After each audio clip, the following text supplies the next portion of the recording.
गांव का नाम था सूरजपुर। एक छोटा सा धूल भरा साधारण गांव, जहां लोग एक दूसरे को नाम से नहीं, हैसियत से पहचानते थे। कौन अमीर है, कौन गरीब, किसके पास कितनी जमीन है, किसके घर पक्का छत है, यही पहचान थी। इसी गांव के किनारे पुराने पीपल के पेड़ के पास एक टूटी फूटी झोपड़ी में रहता था एक लड़का। नाम था आरव। गांव वालों की नजर में आरव बस एक बेचारा, गरीब, किस्मत का मारा लड़का था। फटे पुराने कपड़े, साधारण चप्पल और हमेशा झुका हुआ सिर। हर सुबह आरव गांव के एक छोटे से ढाबे में काम करने चला जाता। कभी बर्तन धोता, कभी झाड़ू लगाता, तो कभी ग्राहकों को खाना परोसता। ढाबे का मालिक मोहनलाल अक्सर सबके सामने उसे डांटता। अरे ओ आरव, जल्दी कर, यहां खड़ा खड़ा सपना मत देख। लोग हंसते। आरव कुछ नहीं कहता, बस हल्की सी मुस्कान देकर अपना काम करता रहता।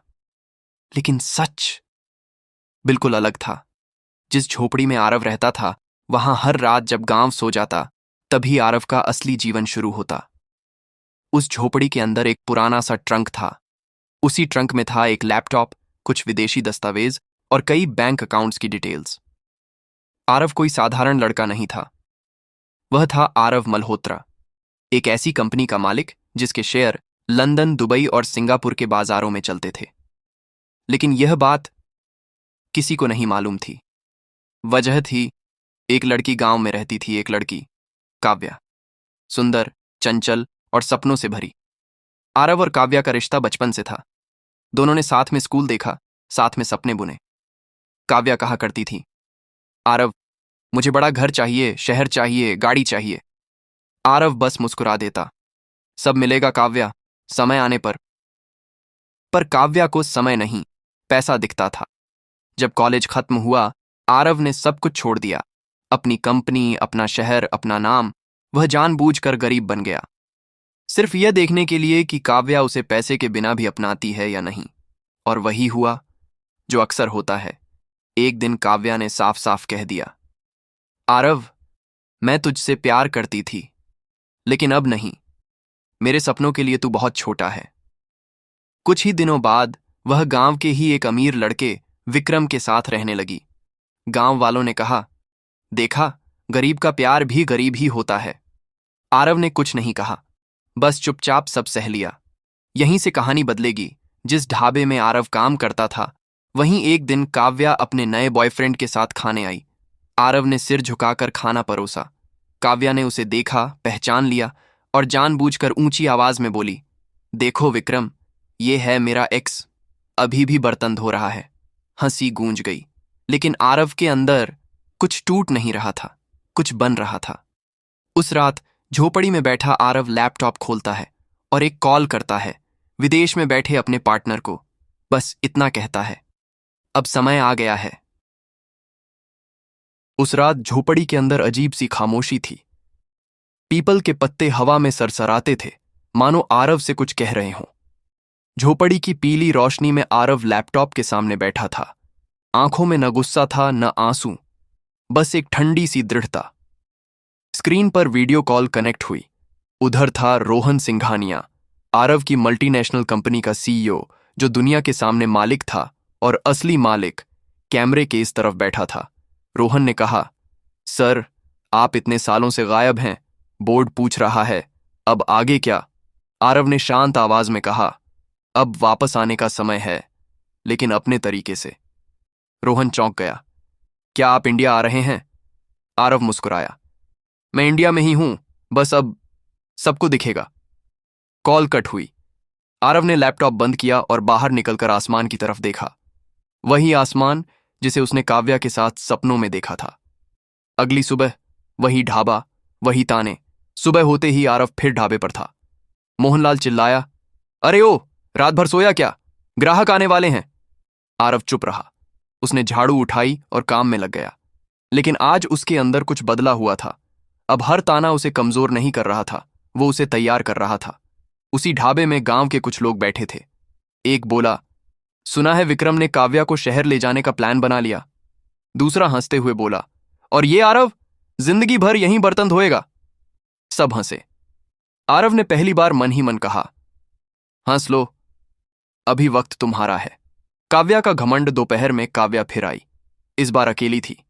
शायद विक्रम किसी काम से बाहर गया था। आरव ने उसे पानी दिया। काव्या ने उसे ऊपर से नीचे तक देखा। अब भी यहीं है तू? मैंने सोचा था तू गांव छोड़ देगा। आरव ने नजरें झुकाकर कहा, कहां जाऊं? यही मेरी औकात है। काव्या के चेहरे पर तसल्ली दिखी। उसे वहीं सुनना था। देख आरव, उसने ठंडे लहजे में कहा, प्यार व्यार सब ठीक है, लेकिन बिना पैसे के जिंदगी नहीं चलती। आरव ने पहली बार उसकी आंखों में देखा, न कोई दर्द न मोह। तुम ठीक कहती हो, आरव बोला, पैसा बहुत जरूरी होता है। काव्या मुस्कुराई और चली गई। उसे क्या पता था, जिसे वह औकात समझ रही थी वही उसकी हकीकत बदलने वाला था। पर्दे के पीछे की तैयारी। उस शाम आरव शहर गया। वही आरव जो गांव वालों की नजर में गरीब था, शहर में एक 5 सितारा होटल के कॉन्फ्रेंस रूम में बैठा था। सामने बैठे थे बड़े business consultant, legal adviser, marketing head, सब उसे सर कहकर बुला रहे थे। आरव ने कहा, मैं नहीं चाहता कि गांव को अभी कुछ पता चले। एक कंसल्टेंट बोला, पर सर, आपकी कंपनी का आईपीओ आने वाला है, मीडिया खोजेगी आपको। आरव ने शांति से कहा, उन्हें ढूंढने दो। जब समय आएगा सच्चाई अपने आप सामने आएगी। वही रेस्टोरेंट, नई शुरुआत। जिस रेस्टोरेंट में आरव काम करता था, वहीं एक दिन नोटिस लगा, रेस्टोरेंट बंद रहेगा रीब्रांडिंग के लिए। मोहनलाल परेशान था। अब मैं क्या करूंगा? आरव ने पहली बार हिम्मत करके कहा, अगर आप चाहें तो मैं कुछ निवेश कर सकता हूं। मोहनलाल हंस पड़ा। तू? निवेश? तेरे पास है क्या? आरव ने बस इतना कहा, मुझ पर भरोसा रखिए। 3 हफ्तों में वही ढाबा बदल गया।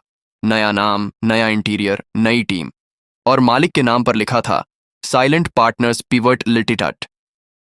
किसी ने ध्यान नहीं दिया। किस्मत का पहला झटका। काव्या के लिए उद्घाटन के दिन पूरा गांव आया। काव्या भी विक्रम के साथ आई। विक्रम घमंड से बोला, देखा काव्या, मैं तुझे ऐसे ही बड़े रेस्टोरेंट्स में लाऊंगा। तभी मैनेजर ने माइक लिया, आज इस रेस्टोरेंट के नए पार्टनर से मिलिए। सबकी नजरें दरवाजे की तरफ गईं। दरवाजा खुला। वही आरव, साफ सूट, शांत चेहरा, आत्मविश्वास से भरी चाल। पूरा गांव सन्न। काव्या का चेहरा पीला पड़ गया। ये कैसे? आरव ने हल्की मुस्कान के साथ कहा, नमस्ते। रेस्टोरेंट के उद्घाटन के बाद पूरा गांव जैसे 2 हिस्सों में बंट गया था। एक तरफ वो लोग थे जो अभी भी मानने को तैयार नहीं थे, और दूसरी तरफ वो जिनके अंदर सवालों की आग जलने लगी थी। ये आरव इतना बदल कैसे गया? कल तक तो बर्तन धो रहा था। कहीं ये सब दिखावा तो नहीं? लेकिन काव्या, वह कुछ भी बोल नहीं पा रही थी। उसकी आंखों के सामने वही लड़का खड़ा था जिसे उसने गरीबी का ताना देकर छोड़ा था, और आज वही लड़का उसके सामने पूरे आत्मविश्वास के साथ खड़ा था। काव्या की उलझन। रेस्टोरेंट के एक कोने में बैठी काव्या बार बार आरव को देख रही थी। उसके कपड़े, उसका अंदाज, उसका बोलने का तरीका, सब कुछ अलग था। विक्रम ने कहा, क्या हुआ? ऐसे क्यों देख रही हो? काव्या ने झूठी हंसी के साथ कहा, कुछ नहीं, बस हैरानी हो रही है। लेकिन अंदर ही अंदर उसका दिल तेज धड़क रहा था। अगर आरव सच में अमीर है तो मैंने क्या खो दिया? विक्रम की जलन। विक्रम को यह सब पसंद नहीं आ रहा था। उसका घमंड, जो अब तक गांव में सबसे ऊपर था, आज पहली बार हिल गया था। उसने मैनेजर को बुलाया।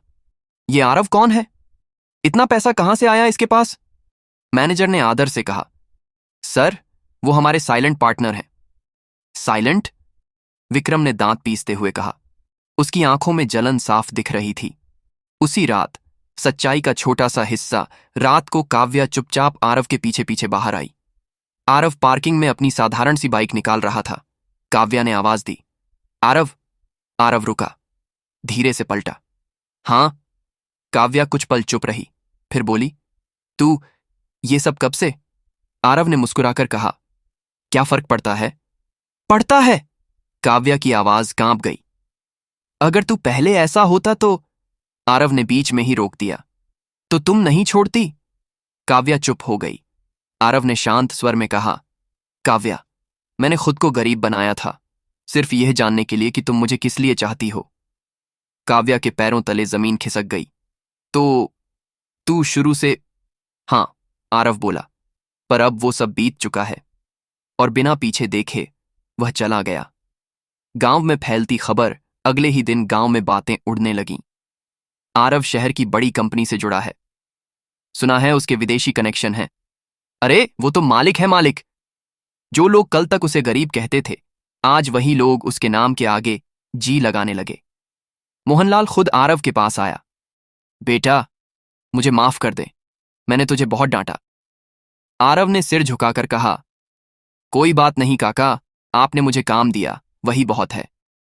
विक्रम की साजिश। विक्रम यह सब देख नहीं पा रहा था। उसने सोचा, अगर आरव को नीचे नहीं गिराया तो मेरी इज्जत मिट्टी में मिल जाएगी। उसने अपने शहर के कुछ गलत लोगों से संपर्क किया। प्लान साफ था, आरव की इमेज खराब करनी है। फर्जी अफवाहें, नकली केस और मीडिया में बदनामी। लेकिन विक्रम भूल गया था, आरव अकेला नहीं था। उसके पीछे थी एक पूरी कॉरपोरेट ताकत, कानूनी टीम और अंतर्राष्ट्रीय पहचान। जब पहली अफवाह फैली तो उसी दिन एक बड़ा न्यूज चैनल गांव पहुंचा। एंकर ने माइक सामने रखा। आरव मल्होत्रा, क्या आप वही हैं जिनकी कंपनी के शेयर विदेशी बाजारों में रिकॉर्ड बना रहे हैं? पूरा गांव सन्न। आरव ने कैमरे की तरफ देखा और पहली बार पूरे आत्मविश्वास से कहा, हां, और ये मेरी कहानी की सिर्फ शुरुआत है। काव्या टीवी स्क्रीन के सामने खड़ी कांप रही थी। उसकी आंखों में आंसू थे और दिल में पछतावा। न्यूज चैनल की वो एक लाइन, हां, मैं वही आरव मल्होत्रा हूं, पूरे गांव में आग की तरह फैल गई।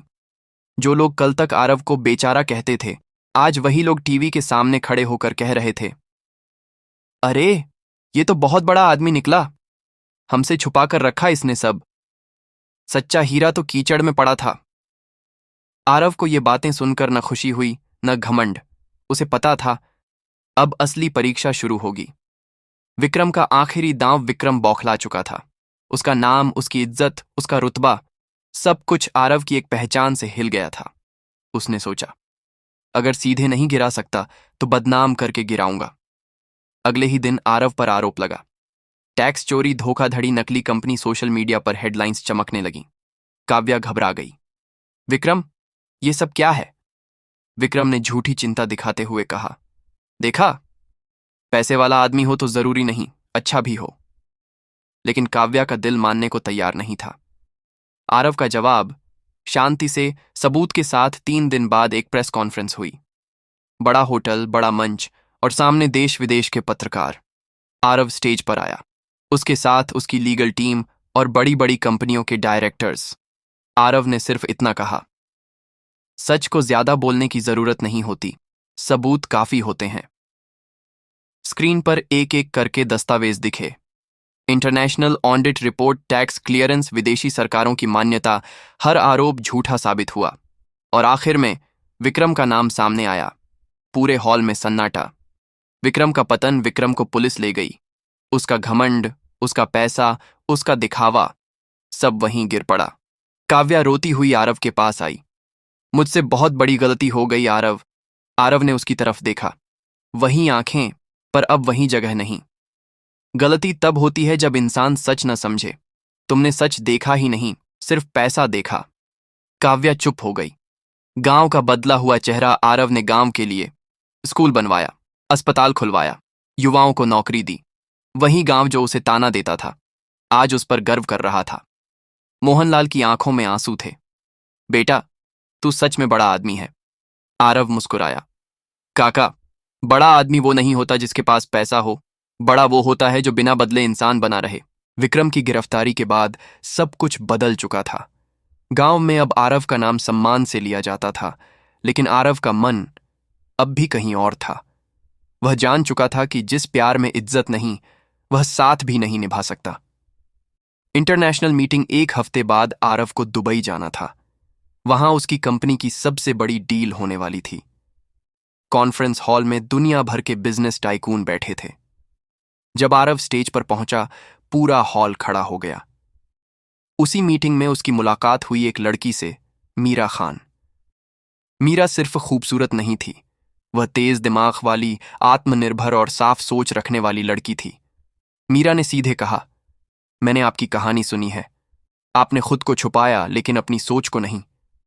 आरव पहली बार दिल से मुस्कुराया।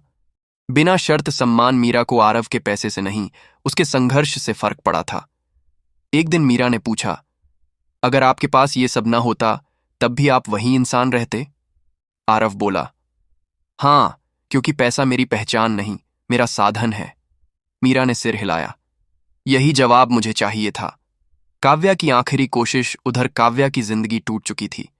विक्रम जेल में था और समाज ने मुंह मोड़ लिया था।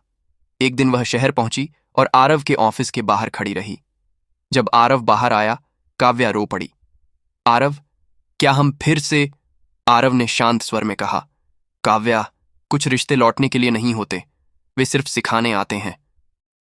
काव्या समझ चुकी थी, इस बार सच में देर हो चुकी थी।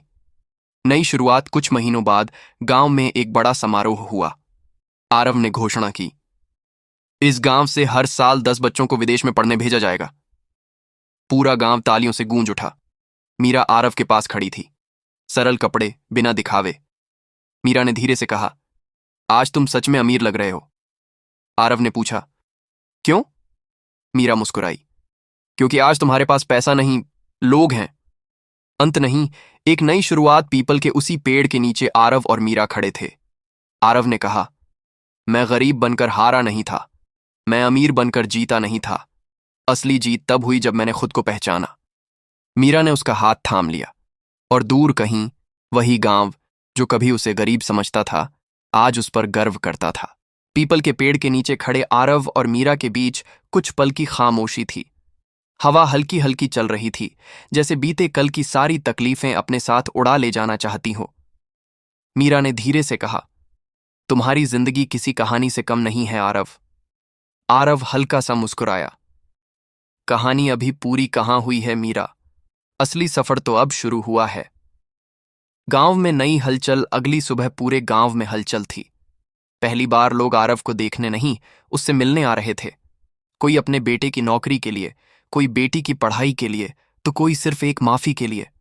एक बूढ़ी औरत आई, हाथ जोड़कर बोली, बेटा, हम अंधे थे, हमें माफ कर दे। आरव ने उसके पैर छू लिए। मां, माफी की जरूरत मुझे नहीं, इंसानियत को होती है। पूरा गांव भावुक हो गया।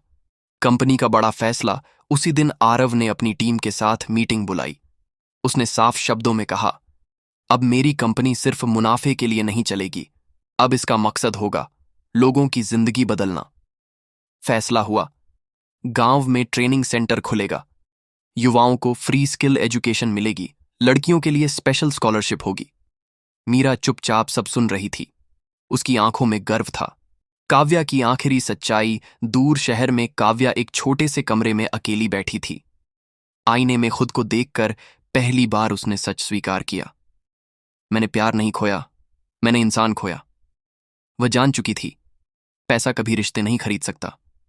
उसने आरव को एक आखिरी मैसेज लिखा, तुम सही थे, मुझे देर से समझ आया। आरव ने मैसेज पढ़ा लेकिन जवाब नहीं दिया। कुछ जवाब खामोशी में ही पूरे होते हैं। मीरा और आरव का रिश्ता। शाम को मीरा ने आरव से पूछा, क्या तुम्हें अब भी डर लगता है कि लोग तुम्हें सिर्फ पैसे से पहचानेंगे? आरव ने कहा, नहीं, अब मुझे फर्क नहीं पड़ता लोग क्या सोचते हैं, क्योंकि जो मेरे साथ है वो मुझे समझता है। मीरा ने पहली बार उसका हाथ थामा, बिना किसी वादे के, बिना किसी शर्त के। भविष्य की ओर कदम। कुछ महीनों बाद अखबारों में बड़ी हेडलाइन छपी, आरव मल्होत्रा, वह आदमी जिसने अमीरी को नहीं, इंसानियत को चुना। गांव में स्कूल बन चुका था, अस्पताल में पहली बच्ची ने जन्म लिया और ट्रेनिंग सेंटर से पहले बैच को नौकरी मिल चुकी थी। आरव उसी ढाबे के पास खड़ा था जहां कभी वह बर्तन धोता था। उसने मन ही मन कहा, समय धीरे धीरे आगे बढ़ रहा था, लेकिन आरव की जिंदगी तेजी से बदल रही थी। गांव अब वैसा नहीं रहा था जैसा पहले था। जहां कभी लोग उसे दया की नजर से देखते थे, अब वहीं लोग उसे उम्मीद की तरह देखते थे। लेकिन आरव जानता था, असली परीक्षा हमेशा शोर के बाद आती है। शहर से आई बड़ी चुनौती। एक दिन दिल्ली से खबर आई, एक बहुत बड़ी मल्टीनेशनल कंपनी आरव की कंपनी को खरीदना चाहती थी। डील अरबों की थी, नाम, शोहरत, ताकत, सब कुछ दांव पर था। बोर्ड मीटिंग में सब उत्साहित थे। सर, ये मौका जिंदगी में एक बार आता है। मीरा भी वहीं बैठी थी, उसने आरव की आंखों में देखा। उत्साह नहीं, सोच थी। आरव ने धीमी आवाज में कहा, अगर हमने ये डील की तो हमारे फैसले हमारे नहीं रहेंगे। कमरा शांत हो गया। मीरा की समझ मीरा ने पहली बार मीटिंग में बोला, आरव सिर्फ कंपनी नहीं चला रहा, वो भरोसा चला रहा है। आरव ने उसकी तरफ देखा। उस पल उसे यकीन हो गया, ये रिश्ता सही है। अंत में आरव ने फैसला सुनाया, डील नहीं होगी। कुछ लोग नाराज हुए, कुछ हैरान, लेकिन आरव शांत था। गांव की एक रात, उसी रात गांव में बिजली चली गई। पूरा इलाका अंधेरे में था। आरव बिना सिक्योरिटी के बाहर निकला। बच्चे उसके पास आ गए। एक छोटा लड़का बोला, भैया क्या आप फिर गरीब बन जाओगे? आरव हंस पड़ा, नहीं, अब मैं डर से गरीब नहीं बनूंगा। उस बच्चे की आंखों में चमक आ गई। काव्या की नई शुरुआत। शहर में काव्या अब एक एनजीओ में काम कर रही थी, बिना नाम, बिना पहचान। पहली बार उसने किसी बच्चे को पढ़ाया। उस दिन वह रोई नहीं, लेकिन दिल हल्का हो गया। उसने मन ही मन कहा, काश मैंने इंसान को पहले देखा होता। आरव का सच। एक इंटरव्यू में पत्रकार ने पूछा, आपने कभी बदला लेने की कोशिश नहीं की? आरव ने जवाब दिया, बदला कमजोर लोगों का हथियार होता है। मैं आगे बढ़ना चाहता था, पीछे नहीं देखना। देश ने तालियां बजाईं। रिश्ते की मजबूती। एक शाम मीरा और आरव छत पर बैठे थे। मीरा ने पूछा, अगर कल सब खत्म हो जाए तो? आरव ने बिना सोचे कहा, तो भी मैं वहीं रहूंगा, क्योंकि तुम हो। मीरा की आंखें भर आईं। सुबह होते ही आरव के मोबाइल पर लगातार कॉल आने लगे। कुछ निवेशक नाराज थे, कुछ पार्टनर असमंजस में। एक मैसेज ने उसे रोक लिया, अगर आपने डील नहीं की तो हम अपना निवेश निकाल लेंगे। आरव ने मोबाइल बंद कर दिया। वह जानता था, अब लड़ाई बाहर की नहीं, अंदर की है। मीरा चुपचाप उसके पास आई। उसने कुछ नहीं पूछा, बस चाय का कप रख दिया। आरव बोला, अगर सब चले गए तो? मीरा ने शांत आवाज में कहा, तो जो बचेगा वही सच्चा होगा।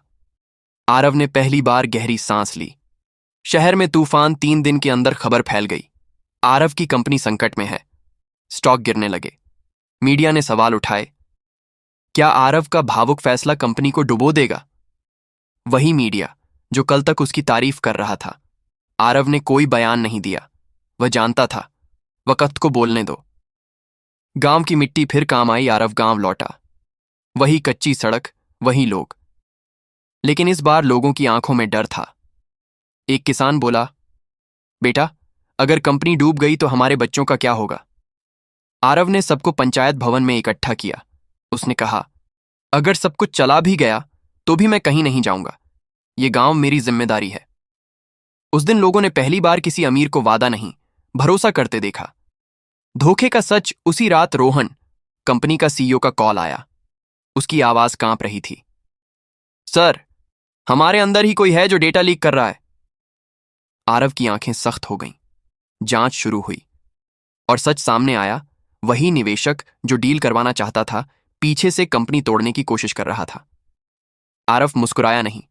उसने सिर्फ कहा, अब खेल खुलेगा। पलटवार। अगले हफ्ते एक इंटरनेशनल कॉन्फ्रेंस हुई। आरव स्टेज पर आया। उसने न गुस्सा दिखाया, न आरोप। उसने सिर्फ नई टेक्नोलॉजी का ऐलान किया, ऐसी टेक्नोलॉजी जिसने पूरे मार्केट का खेल पलट दिया। वही निवेशक अब पछता रहा था।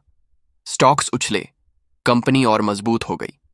मीरा की आंखों में सच। शाम को मीरा ने कहा, आज तुमने साबित कर दिया कि तुम सही क्यों हो। आरव बोला, नहीं, आज ये साबित हुआ कि डर से बड़ा भरोसा होता है। मीरा ने उसका हाथ पकड़ लिया। दूर कहीं काव्या ने अखबार में हेडलाइन पढ़ी। उसने पेपर मोड़ दिया। अब उसके चेहरे पर दर्द नहीं था, बस सीख थी। उसने मन ही मन कहा, हर हार बुरी नहीं होती। रात फिर वही पीपल का पेड़। आरव नीचे खड़ा था। वह जानता था, अभी कहानी बाकी है। अभी रिश्ते, फैसले और इम्तिहान आने हैं, और वह तैयार था। सुबह का सूरज गांव के ऊपर कुछ अलग ही चमक रहा था। आज आरव जल्दी उठ गया था। न सूट, न मीटिंग। आज उसने साधारण कुर्ता पायजामा पहना। मीरा ने उसे देखा और हंस पड़ी, आज तो आप बिल्कुल गांव वाले लग रहे हैं। आरव ने मुस्कुराकर कहा, क्योंकि आज मैं वही हूं। गांव का मेला। आज गांव में सालाना मेला था। ढोल, झूले, चाट की दुकानें और बच्चों की हंसी से पूरा इलाका गूंज रहा था। आरव बचपन के बाद पहली बार बिना किसी पहचान के मेले में घूम रहा था। एक बच्चा गुब्बारे बेच रहा था। आरव ने पूछा, कितने का है? बच्चे ने कहा, 10 रुपए। मीरा ने हैरानी से देखा, तुम्हें मोल भाव भी आता है? आरव हंस पड़ा, गरीबी सिखा देती है। दोनों ने गुब्बारे खरीदे। मीरा पहली बार खुलकर हंसी, बिना बिजनेस, बिना दुनिया की परवाह। मजेदार मोड़ उसी मेले में मोहनलाल काका की चाट की दुकान थी। काका ने आरव को देखा और जोर से बोले, अरे, हमारे करोड़पति बाबू भी आ गए। सब हंस पड़े।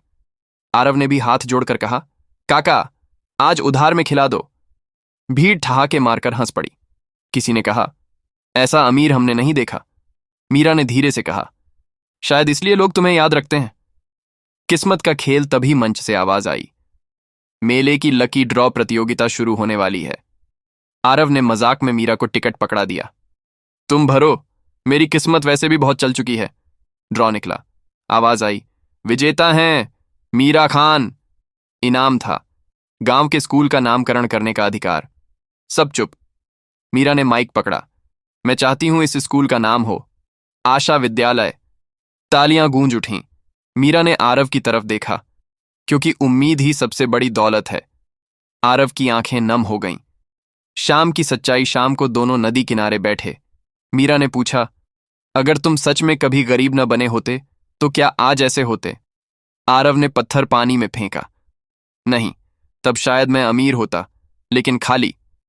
मीरा चुप रही, फिर बोली, आज मुझे यकीन हो गया कि मैंने सही इंसान चुना है। एक हल्का सा वादा। आरव ने धीरे से कहा, मैं वादे नहीं करता, लेकिन साथ निभाता हूं। मीरा ने सिर हिलाया, बस यही काफी है। दूर मेले की रोशनी जल रही थी। ढोल की आवाज फिर गूंज रही थी और आरव के चेहरे पर आज पहली बार बिना संघर्ष वाली खुशी थी। मेले की रात बीत चुकी थी। गांव फिर अपनी रोजमर्रा की शांति में लौट आया था, लेकिन आरव की जिंदगी अब कभी वैसी नहीं होने वाली थी जैसी पहले थी। सुबह आरव और मीरा उसी पीपल के पेड़ के नीचे खड़े थे जहां से यह पूरी कहानी शुरू हुई थी। आरव ने धीरे से कहा, मीरा, मैंने जिंदगी में सब कुछ देखा, गरीबी भी, अमीरी भी, अपमान भी, सम्मान भी। मीरा चुपचाप सुन रही थी। लेकिन एक बात आज समझ आया। आरव आगे बोला, असली दौलत पैसा नहीं होता। असली दौलत वो लोग होते हैं जो तब भी साथ खड़े रहें जब आपके पास दिखाने को कुछ ना हो। मीरा की आंखें भर आईं। एक सादा फैसला। आरव ने कोई बड़ा मंच नहीं चुना, कोई मीडिया नहीं बुलाया। बस गांव के मंदिर में कुछ बुजुर्ग, कुछ बच्चे और वही लोग जो कभी उसे गरीब समझते थे। आरव ने मीरा का हाथ थामा और कहा, क्या तुम उस इंसान के साथ चलोगी जो अमीर होकर भी सादा रहना चाहता है? मीरा मुस्कुराई, मैं उसी इंसान के साथ हूं जो सादा होकर भी सबका सहारा बनता है। तालियां नहीं बजीं, लेकिन दुआएं जरूर उठीं। काव्या की आखिरी सीख। दूर शहर में काव्या ने यह खबर सुनी। उसने मोबाइल बंद किया और खिड़की से बाहर देखा। आज पहली बार उसे जलन नहीं हुई, बस शांति मिली। उसने खुद से कहा, मैंने सही इंसान खोया, लेकिन गलत इंसान बनकर। और उसी दिन उसने अपने एनजीओ के काम को पूरी ईमानदारी से अपनाने का फैसला किया। आरव की पहचान। कुछ सालों बाद आरव का नाम दुनिया के बड़े उद्योगपतियों में लिया जाने लगा, लेकिन हर इंटरव्यू में वह एक ही बात कहता, मैं गरीब नहीं था, मैंने गरीबी ओढ़ी थी ताकि मैं इंसानों को पहचान सकूं। गांव का वही ढाबा अब बच्चों की लाइब्रेरी बन चुका था। वही झोपड़ी अब एक याद थी। आखिरी दृश्य। शाम को आरव अपने घर की छत पर खड़ा था। मीरा पास आकर खड़ी हो गई। मीरा ने पूछा, अगर आज फिर सब छिन जाए तो? आरव मुस्कुराया, तो भी मैं अमीर रहूंगा, क्योंकि अब मेरे पास खुद पर भरोसा है। सूरज ढल रहा था, आसमान सुनहरा था और एक लड़का जिसे दुनिया ने गरीब समझा था आज साबित कर चुका था, अमीरी जेब में नहीं, सोच में होती है।